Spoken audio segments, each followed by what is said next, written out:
काय सलमा ताई, आज खूप घाईत वाटतं. अरे हो, काय म्हणता? हो, आज जरा घाईतच. आज महत्वाची सभा आहे पंचायतीत. तुमचं काम कसं चाललंय? बरं आहे का सगळं गावात? हो ठीक आहे. आज पंचायत समितीत थोडं काम होतं, तिकडेच निघाले होते. तुमची कसली सभा आहे आज महत्वाची? आज शपथविधी आहे ना आमच्या कमिटीचा. काय शपथविधी म्हणजे काय? ते मंत्री लोक करतात तसं? हो हो तसंच. पण आपण कुठे मंत्री किंवा काय आहोत? आपण तर आपल्या छोट्याशा गावाच्या सरपंच. हो, आपलं सरपंच असणं सुद्धा तितकंच महत्वाचं आहे नीताताई. लोकसभा, विधानसभा हे दोन महत्वाचे घटक आहेत कारभाराचे. पण पंचायत व्यवस्थेला आपण महत्वाचा घटक आहोत.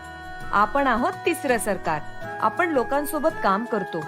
आपण लोकांनी निवडून दिलेले लोकांचे प्रतिनिधी आहोत.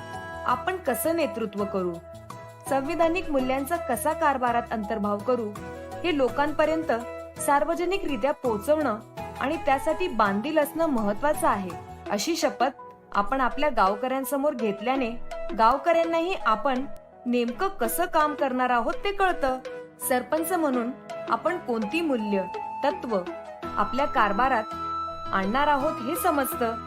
याने विश्वास वाढायला तर मदत होतेच, पण आपल्यालाही आपल्या कर्तव्यांची जाणीव होते. सामूहिक बांधिलकी तयार होते आणि मग कारभार करणं सुद्धा सोपं होतं. हो बरोबर, महत्वाचं आहेच. पण शपथविधी करायचा म्हणजे नेमकं काय करायचं? चला की तुम्ही पण आता आमच्या शपथविधीला, तिथेच समजेल. हो चला, येते, आवडेल मला. आज मी अशी शपथ घेते की राज्यकर्ती होऊन लोकहिताचे राजकारण मनापासून करीन. मला मतं मिळवायची आहेतच, परंतु मला माझा मतदारसंघ आदर्श बनवायचा आहे. मतदार ही माझी मोठी मानवी संपत्ती आहे. गरीबातल्या गरीबाला सन्मानाने जगता यावं हे ध्येय मी ठेवीन.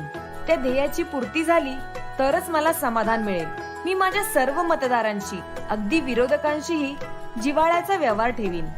धर्म, जात, लिंग, भाषा, वर्ग या पलीकडे जाऊन मी सर्व मतदारांशी समतेने वागेन.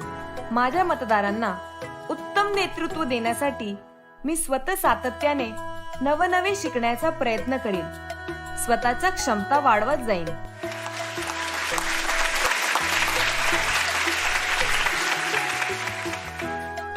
वा वा वा, पहिल्यांदाच आपल्या गावात असं काहीतरी झालं.